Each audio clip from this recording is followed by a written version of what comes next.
ចាស់មុននឹងចូលទៅកាន់ខ្លឹមសារមេរៀនព្រមទាំងអនុវត្តលំហាត់សូមអ្នកទាំងអស់គ្នាពិនិត្យមើលរូបភាពរបស់យើងចារូបភាពនេះគឺជារូបភាពភ្នំបាយ៉ង់កោនៅខេត្តតាកែវចាដែលមានទេសភាពយ៉ាងស្រស់ស្អាតមែនទែនហើយបន្ទាប់មកទៀតយើងចូលដល់រូបភាពទី2របស់យើងចារូបភាពនេះគឺដកស្រង់ចេញពីសៀវភៅភាសាខ្មែរថ្នាក់ទី10នៅទំព័រទី5ក្នុងរូបភាពនេះយើងឃើញមានសំពៅមួយយ៉ាងធំចាឃើញមនុស្សម្នាជាច្រើនកំពុងតែជញ្ជូនស្បៀងអាហារអីវ៉ាន់ចុះពីសំពៅយ៉ាងធំមួយហើយនៅក្បែរនោះទៀតសោតយើងក៏ឃើញមានភ្នំមួយចាស់យ៉ាងធំដែរចាស់រូបភាពនេះគឺតកតងទៅនឹងរឿងភ្នំបាយ៉ង់កោនៅខេត្តតាកែវរូបភាពនេះវាតកតងទៅនឹងចំណុចមួយដែលព្រះបាទបាយ៉ង់ភៀសខ្លួនដោយសំពៅតាមផ្លូវជើងទឹកដោយសារតែព្រះអង្គគេចចេញពីស្ដេចសៀមដែលស្ដេចសៀមតាមចាប់ព្រះនាងសក់ក្អូបមកធ្វើជាមហេសីបន្តទៅទៀតនេះយើងចូលទៅដល់ព័ត៌មានខ្លះៗពីភ្នំបាយ៉ង់កោចាភ្នំបាយ៉ង់កោគឺស្ថិតនៅភូមិពោរងឃុំព្រះបាទចិនជុំស្រុកគិរីវង្សខេត្តតាកែវហើយនៅលើភ្នំនឹងទៀតសោតក៏មានប្រាសាទបាយ៉ង់កោដែលប្រាសាទនេះកសាងនៅសតវត្សទី7នៅគ្រិស្តសករាជ615ដល់635ដោយព្រះបាទភវវរ្ម័នទី2ដែលព័ត៌មាននេះគឺក្រសួងបរិស្ថានជាអ្នកចុះផ្សាយចាបន្តទៅទៀតគឺយើងចូលទៅដល់សំណួរពហុជ្រើសរើសដែលទី1គេសួរថាតើខ្លឹមសារសំខាន់នៃរឿងភ្នំបាយ៉ង់កោចង់បង្ហាញពីអ្វីចាយើងមានចម្លើយចំនួន4ឲ្យជ្រើសរើសដែលក្នុងនោះចម្លើយកសេចក្តីស្នេហារបស់ព្រះបាទបាយ៉ង់ចម្លើយខប្រវត្តិឈ្មោះភ្នំបាយ៉ង់កោនៅខេត្តតាកែវចម្លើយកប្រវត្តិចម្បាំងខ្មែរជាមួយនឹងសៀមចម្លើយខប្រវត្តិឈ្មោះព្រះនាងសក់ក្រអូបចាស់អ្នកទាំងអស់គ្នាមានពេល15វិនាទីសម្រាប់ពិចារណាលើចម្លើយទាំង4ថាតើចម្លើយមួយណាដែលជាចម្លើយត្រឹមត្រូវឆ្លើយតបទៅនឹងសំណួរទី1របស់យើងនេះចាដែលពាក់ព័ន្ធទៅនឹងខ្លឹមសារនៃរឿងចាអញ្ចឹងខ្លឹមសារសំខាន់នៃរឿងភ្នំបាយ៉ង់កោគឺចង់បង្ហាញពីប្រវត្តិឈ្មោះភ្នំបាយ៉ង់កោនៅខេត្តតាកែវចាអញ្ចឹងចម្លើយកចម្លើយគោចម្លើយខជាចម្លើយដែលមិនទាន់ត្រឹមត្រូវនោះទេអញ្ចឹងយើងងាកទៅកាន់ការបកស្រាយចម្លើយមុននឹងឆ្លើយសំណួរនេះបានអ្នកទាំងអស់គ្នាចាំបាច់ត្រូវតែយល់សិនថាអ្វីទៅជាខ្លឹមសារចាអញ្ចឹងខ្លឹមសារនិយមន័យរបស់វាគឺជាគំនិតចម្បងជាន័យសំខាន់បង្កប់ក្នុងអត្ថបទចាមានន័យថាសាច់រឿងភ្នំបាយ៉ង់កោទាំងមូលគឺមានគំនិតចម្បងមួយដែលបង្កប់នៅក្នុងអត្ថបទរបស់រឿងហ្នឹងចាអញ្ចឹងដែលខ្លឹមសារនៃរឿងភ្នំបាយ៉ង់កោគឺបង្ហាញពីប្រវត្តិឈ្មោះភ្នំបាយ៉ង់កោនៅខេត្តតាកែវចាអញ្ចឹងសាច់រឿងទាំងមូលទោះបីជាបង្ហាញអំពីប្រវត្តិជូរចត់សេចក្តីលំបាកវេទនារបស់ព្រះបាទបាយ៉ង់ហើយនិងព្រះនាងសក់ក្អូបដែលខំរត់គេចចេញពីការតាមចាប់របស់សៀមក៏ពិតមែនប៉ុន្តែខ្លឹមសារសំខាន់បំផុតគឺការដាក់ឈ្មោះភ្នំបាយ៉ង់កោឯនោះទេចានេះគឺជាខ្លឹមសារសំខាន់ឬក៏គេហៅថាគំនិតចម្បងនៃអត្ថបទរឿងភ្នំបាយ៉ង់កោនឹងឯងបន្តទៅទៀតនេះយើងចូលទៅដល់សំណួរទី2ហេតុអ្វីបានជាព្រះបាទបាយ៉ង់រត់ភៀសខ្លួនពីព្រះរាជដំណាក់នៅភ្នំដងរែកចាដែលយើងឃើញចម្លើយមានចំនួន4ចម្លើយកដើម្បីយាងទៅក្រសាលកំសាន្តនៅឯភ្នំបាយ៉ង់កោចម្លើយខដើម្បីទៅលាបំណន់ដែលបានបន់ស្រន់នៅភ្នំបាយ៉ង់កោចម្លើយគនាំព្រះនាងសក់ក្រអូបរត់គេចពីការតាមចាប់របស់ពួកសៀមនិងចម្លើយខដើម្បីយាងជួបអ្នកស្រុកដែលកំពុងរស់នៅក្នុងខេត្តតាកែវចា៎សំណួរនេះក៏អ្នកទាំងអស់គ្នាត្រូវប្រើពេលរយៈពេល15វិនាទីដែរហើយសម្រាប់ពិចារណាមើលថាតើចម្លើយណាដែលជាចម្លើយត្រឹមត្រូវហើយវាឆ្លើយតបទៅនឹងសំណួររបស់យើងនេះចាដែលចម្លើយដែលត្រូវនោះគឺចម្លើយកចាគឺព្រះបាទបាយ៉ង់កោរត់ភៀសខ្លួនពីព្រះរាជដំណាក់នៅភ្នំដងរែកហ្នឹងគឺដោយសារតែព្រះអង្គនាំព្រះនាងសក់ក្រអូបរត់គេចពីការតាមចាប់របស់ពួកសៀមចាគឺមិនមែនទៅកសាលកំសាន្តលេងទេហើយក៏មិនមែនលីបំណន់ដែរអញ្ចឹងមូលហេតុដែលចម្បងគឺនាំព្រះនាងសក់ក្រអូបរត់គេចពីការតាមចាប់របស់ពួកសៀមនោះឯងណាអ អញ្ចឹងយើងចូលទៅកាន់ការបកស្រាយចម្លើយអញ្ចឹងយើងសង្ខេបខ្លឹមសារនៃរឿងភ្នំបាយ៉ង់កោចាស់ដំណើររឿងរបស់វាគឺដំបូងឡើយគឺនិយាយអំពីព្រះបាទបាយ៉ង់ដែលព្រះអង្គមានមហេសីដ៏ស្រស់ស្អាតមួយអង្គដែលមានព្រះនាមថាព្រះនាងសក់ក្រអូបហើយក្លិនរបស់ព្រះនាងក្រអូបនឹងគឺចម្ងាយ1 យោជន៍ចាស់ដំណឹងនេះបានលេចឮទៅដល់ស្ដេចសៀមតែស្ដេចសៀមក៏បានប្រើល្បិចតាមចាប់ព្រះនាងសក់ក្រអូបមកធ្វើជាមហេសីអញ្ចឹងព្រះបាទបាយ៉ង់បានឮដំណឹងនេះហើយក៏នាំមហេសីសេនាស្នំរត់ភៀសព្រះកាយចាហើយពេលដែលព្រះអង្គភៀសព្រះកាយព្រះអង្គក៏បានបន់ស្រន់ដែរដើម្បីគេចផុតពីការតាមចាប់របស់សៀមហើយព្រះអង្គក៏បានធ្វើដំណើរទៅតាមផ្លូវទឹកដោយប្រើសំពៅហើយព្រះអង្គក៏បានសន្យាថានឹងកោព្រះកេសាថ្វាយអរិយទឹកបើសិនជាព្រះអង្គទទួលបាននូវសេចក្តីសុខហើយរួចផុតពីការតាមចាប់របស់ស្ដេចសៀមអញ្ចឹងពេលដែលបំណងប្រាថ្នារបស់ព្រះអង្គបានសម្រេចព្រះអង្គក៏ទៅដល់ទីទួលមួយសង់ព្រះពន្លាហើយនឹងកោព្រះកេសាថ្វាយអរិយទឹកលាបំណន់ហើយទីទួលនោះក៏ជាប់ឈ្មោះថាភ្នំបាយ៉ង់កោរហូតមកដល់សព្វថ្ងៃនេះឯងណាចា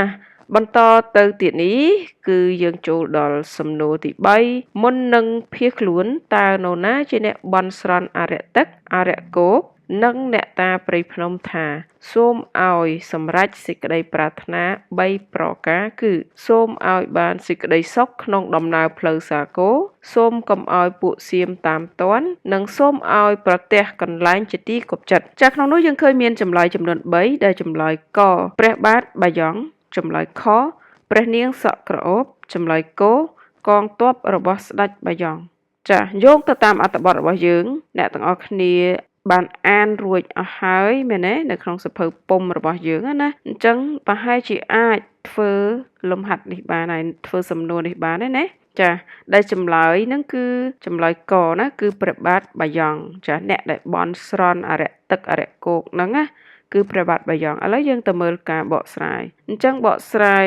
ចម្លើយរបស់យើងគឺយើងអាចផ្ទៀងផ្ទាត់បាននៅសភៅរបស់យើងណានៅទំព័រទី6ចាគេថាស្ដេចបាយ៉ង់ជ្រាបការដូច្នោះក៏នាំព្រះអគ្គមហេសីពួកស្រីស្នំក្រមការនិងពលសេនាទាំងឡាយចុះសំពៅភៀសព្រះកាយរត់ចេញចោលព្រះដំណាក់ទាំងវេលាយប់ដោយបើកសំពៅទៅទិសអាគ្នេយ៍មុននឹងស្ដេចយាងចេញទ្រង់លើកព្រះហស្ថប្រណម្យដាក់លើព្រះសិរសាសច្ចាបន់ស្រន់អរិយចាបន់ស្រន់ទេវតាអរិយទឹកថាសូមឲ្យបានសម្រេចសេចក្តីប្រាថ្នា3ប្រការចាអញ្ចឹងមានន័យថាព្រះអង្គបានបន់ស្រន់រហូតដល់ទៅ3ប្រការឯណោះដែលក្នុងនោះយើងឃើញថាប្រការទី1សូមឲ្យបានសេចក្តីសុខក្នុងដំណើរផ្លូវសាគរប្រការទី2សូមកុំឲ្យពួកសៀមតាមទាន់និងទី3សូមឲ្យជួបប្រទះកន្លែងជាទីគប់ចិត្តចានេះគឺជាសេចក្តីប្រាថ្នាទាំង3ប្រការរបស់ព្រះបាទបាយ៉ង់ចាឥឡូវនេះយើងចូលទៅដល់សំណួរទី4មូលហេតុអ្វីបានជាព្រះរាជាបដូរព្រះនាមទៅជាព្រះបាទបាយ៉ង់កោ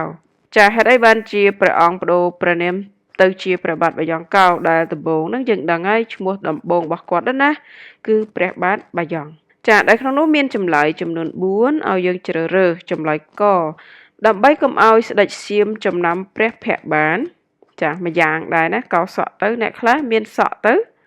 អាចមុខផ្សេងចឹងទៅពេលកោសក់ទៅមុខផ្សេងក៏អាចថាបានដែរណាចម្លើយខព្រោះព្រះអង្គជាអ្នកគោរពពាក្យសច្ចៈចាមិនដែរអញ្ចឹងព្រះបាទបាយ៉ង់កោជាមនុស្សគោរពពាក្យសច្ចៈមែនអត់ចាអញ្ចឹងយើងអត់ដឹងថាចម្លើយមួយណាត្រូវណាចម្លើយកោព្រោះដើម្បីសេចក្តីសុខរបស់នគរចាចម្លើយខព្រះអង្គសន្យាកោសក់ថ្វាយអរិយទឹកមុនភៀសខ្លួនចាអញ្ចឹងចម្លើយទាំង4នេះមិនដឹងថាចម្លើយមួយណាតាមត្រូវទេអញ្ចឹងអ្នកទាំងអស់គ្នាចាប់ផ្ដើមជ្រើសរើសទៅថាតើចម្លើយក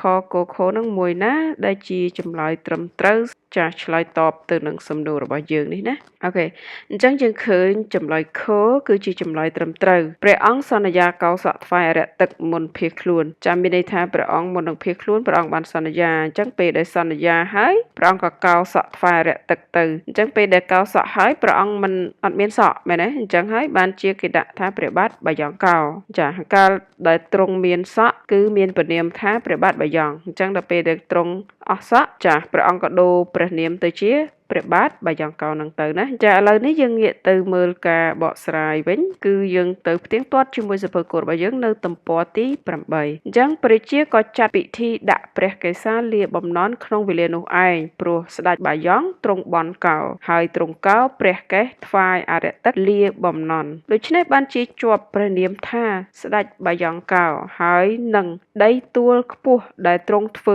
ព្រះពន្លាជាប់ឈ្មោះថាភ្នំបាយ៉ង់កោរហូតមកដល់សប្តាហ៍ថ្ងៃនេះចានេះគឺជាមូលហេតុដែលព្រះអង្គដូរព្រះនាមដូរពីព្រះបាទបាយ៉ង់ទៅជាបាយ៉ង់កោនឹងឯងណាអូខេយើងចូលទៅដល់សំណួរលេខ5មុនពេលភៀសខ្លួនព្រះនាងសក់ក្រអូបបានបន់ស្រន់អរិយទឹកអរិយគោកនិងអ្នកតាព្រៃភ្នំថាសូមឲ្យបានជួបនឹងទីសុខប្រសើរសូមឲ្យចាស់តើសូមឲ្យអីទៅអញ្ចឹងចម្លើយមានកព្រះបាទបាយ៉ង់បានជួបនឹងស្ដេចសៀមចម្លើយខប្រជាជនខ្មែរជួបនឹងទ្រព្យសម្បត្តិច្រើនស្ដុកស្ដម្ភចម្លើយគោចៅសៀមចិត្តអប្រិយបរាជ័យវិនិច្ឆ័យក្នុងសាគរចាស់តើចម្លើយទាំង3នេះមួយណាជាចម្លើយត្រឹមត្រូវចាស់អ្នកទាំងអស់គ្នាបានអានអត្ថបទរៀងខ្លួនហើយណានៅក្នុងសៀវភៅពុំរបស់យើងណាអញ្ចឹងសង្ឃឹមថាអ្នកទាំងអស់គ្នានឹងអាចជ្រើសរើសចម្លើយនេះបានត្រឹមត្រូវចាស់ចម្លើយយើងគឺ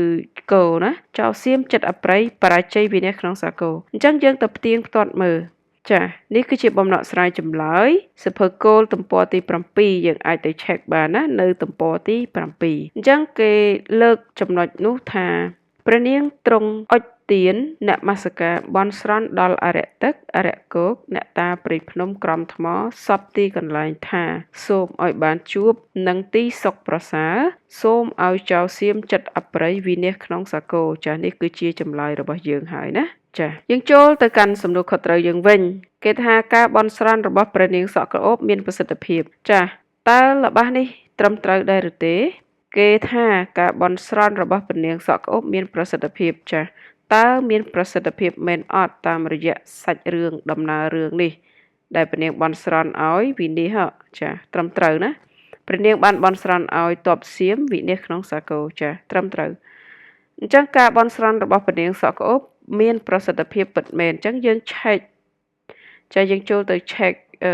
ចម្លើយរបស់យើងណាបំដកស្រាយចម្លើយនៅសភៅទំព័រទី7ចាស់ពិធីនមស្ការអំពាវនាវរបស់ព្រះនាងនោះបានសម្រេចដោយសេចក្តីប្រាថ្នាមែនគឺសំពើស្ដេចសៀមដែលបានបញ្ជូនពលចំនួន100,000នាក់ឲ្យចេញទៅតាមស្កាត់រកព្រះនាងនោះជ្រោះផ្លូវគ្នាដោយសំពើស្ដេចបាយ៉ង់ចេញផ្លូវក្រោមផ្នែកខាងកើតសំពើសៀមចេញផ្លូវលើផ្នែកខាងលិចបន្ទាប់ពីនោះមានខ្យល់ព្យុះយ៉ាងសម្បើមអស្ចារ្យបក់បោកសំពើសៀមខ្ទេចខ្ទីលិចលង់ងាប់អស់ពួកពលនៅក្នុងមហាសាគរអញ្ចឹងមានន័យថាព្រះនាងបានបន់ស្រន់ឲ្យទ័ពសៀមចាឲ្យកងទ័ពសៀមនឹងវិនិច្ឆ័យអន្តរាយទៅអញ្ចឹង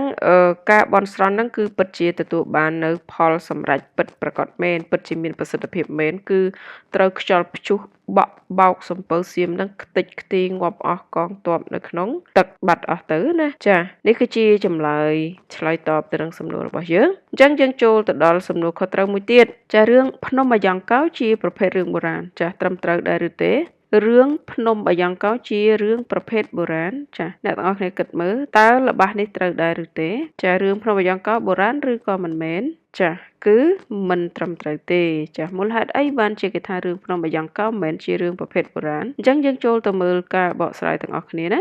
ចាយើងងាកចូលទៅកាន់ការបកស្រាយចម្លើយរបស់យើងអញ្ចឹងគេចែកអក្សរសិល្ប៍ជា3ប្រភេទណាអញ្ចឹងក្នុងនោះដែរអក្សរសិល្ប៍ទី1ប្រភេទទី1គឺអក្សរសិល្ប៍ប្រជាប្រិយចំពោះអក្សរសិល្ប៍ប្រជាប្រិយវិញគឺគ្មានឈ្មោះអ្នកនិពន្ធគ្មានការបច្ឆេទនិពន្ធហើយក៏ជារឿងដែលនិយាយបន្តពីមាត់មួយទៅមាត់មួយអញ្ចឹងឆ្លោះបញ្ចាំងមកមើលរឿងភ្នំបាយ៉ង់កោនៅខេត្តតាកែវយើងវិញ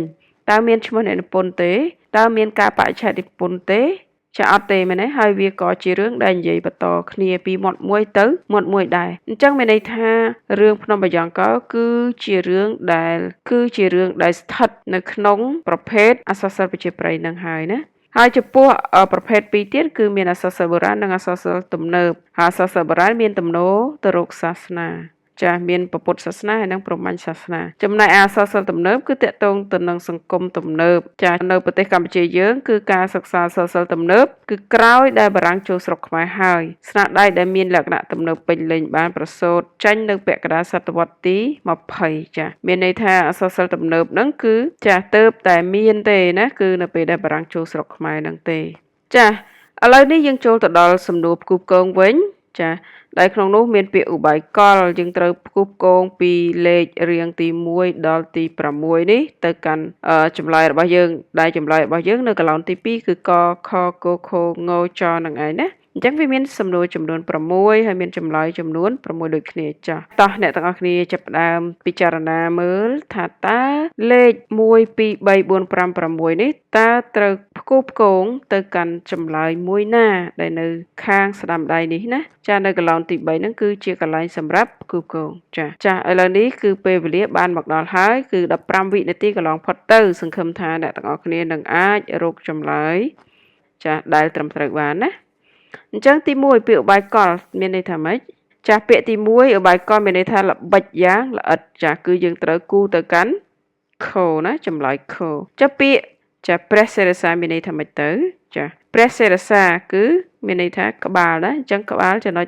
ចាចម្លើយណាគឺចម្លើយចចាអញ្ចឹងយើងគូផ្គងទៅកាន់ចម្លើយចព្រះពន្លាចាព្រះពន្លាមានន័យថារោងស្ដេចគង់បដោះសន្នអញ្ចឹងទៅចម្លើយខបុព្វតាចាបុព្វតាយើងដែលឮពាក្យគិរីបុព្វតាទេចាពាក្យគិរីបុព្វតាហ្នឹងមានន័យថាភ្នំណាអញ្ចឹងចម្លើយគសម័យព្រេងនាយវេលានោះក្រោយពីសប្តាហ៍ថ្ងៃចាវាគឺជាបញ្ជាក់ពីអីបញ្ជាក់ពីពេលវេលាអញ្ចឹងពេលវេលាគឺជាកាលអញ្ចឹងទៅចំណុចកចាចំណែកឯសំណួរទី6ភូមិបាក់កូតភូមិចតភូមិសែនបនភូមិព្រែកស្បូវអញ្ចឹងយើងគូសទៅកាន់ចំណុចចុងក្រោយរបស់យើងសល់តែមួយទេគឺចាអីគេអាកាសណាគឺចំណុចងចាគឺចំណុចងណាចម្លើយងចាអញ្ចឹងទី6ទៅចម្លើយងនេះគឺជាចម្លើយរបស់យើងហើយចាយើងចូលទៅកាន់ការបកស្រាយទៅណាគឺនៅចំណុចពាក្យកន្លឹះសៀវភៅពុម្ពរបស់យើងគឺនៅទំព័រទី5អ្នកទាំងអស់គ្នាអាចទៅស្វែងយល់បានដែលពាក្យឧបាយកលថ្នាក់ពាក្យជានាមប្រែថាកិច្ចការល្បិចល្បងយ៉ាងល្អិតហ្មត់ចត់ចំណែកឯពាក្យព្រះសិរសាថ្នាក់ពាក្យជានាមដែលពាក្យហ្នឹងគឺជារាជស័ព្ទមានន័យថាគេប្រើជាមួយនឹងស្ដេចតែប្រែថាក្បាលណាហើយនមស្ការគឺថ្នាក់ពាក្យជានាមកិរិយាថ្វាយបង្គំការក្រាបប្រណិប័តនឹកគុណពាក្យយុទ្ធការថ្នាក់ពាក្យជានាមឧបករណ៍បោះទៅក្នុងទឹកសម្រាប់ចតនាវាសំពៅកំអោយរសាត់ចំណែកពាក្យបបតាថ្នាក់ពាក្យជានាមប្រែថាភ្នំហើយព្រះពន្លាថ្នាក់ពាក្យជានាមរោងឬសាលាដែលគេសង់សម្រាប់ថ្វាយព្រះជាគង់ប្រថាប់ជាបណ្ដោះអាសន្នអានោះគេហៅថាព្រះពន្លាចាអញ្ចឹងយើងចូលទៅកាន់កាលអាកាសវិញអញ្ចឹងចំពោះកាលអាកាសគឺជាពេលវេលានិងទីកន្លែងដែលដំណើររឿងប្រព្រឹត្តទៅនេះគឺជានិយមន័យរបស់វាហើយកាលគឺសំដៅលើពេលវេលាដែលឧទាហរណ៍ដូចជាមានពាក្យថាសប្តាហ៍ថ្ងៃម៉ោង2ឆ្នាំ1953ព្រឹកនោះជាដើមចំណែកឯពាក្យអាកាសគឺសំដៅលើទីកន្លែងចាមានដូចជាខេត្តសៀមរាបមាត់ទន្លេភ្នំបាយ៉ង់កោចាអញ្ចឹងបំណក់ស្រាយចម្លើយរបស់យើងគឺចាប់តែប៉ុណ្ណឹងហើយឥឡូវនេះយើងចូលទៅដល់សំណួរត្រិះរិះវិញណាសំណួរទី1គឺគេសួរថា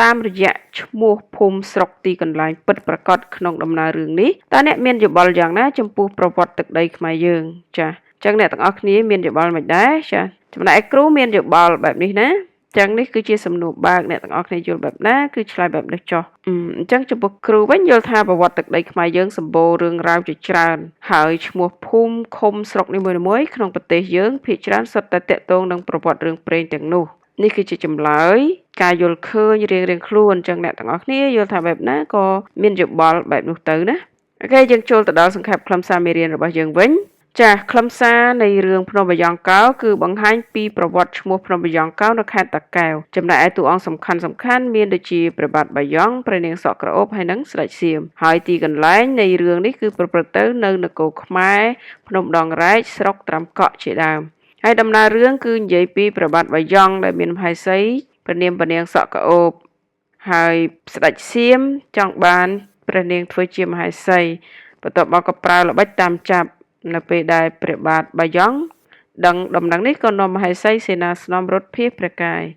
ហើយបន្តមកទៀតព្រះបាទបាយ័ននឹងក៏ទៅដល់ទីទួលមួយសង់ព្រះពន្លានិងកោព្រះកេសាហើយទីទួលនោះក៏ជាប់ឈ្មោះថាភ្នំបាយ៉ង់កោរហូតមកដល់សប្តាហ៍ថ្ងៃនេះហើយយើងងាកមើលចំណុចមួយទៀតចាសរុបមកវិញរឿងភ្នំបាយ៉ង់កោជាប្រភេទអក្សរសិល្ប៍ប្រជាប្រិយព្រោះគ្មានឈ្មោះអ្នកនិពន្ធគ្មានការបច្ចនិពន្ធហើយជារឿងដែលនិយាយតគ្នា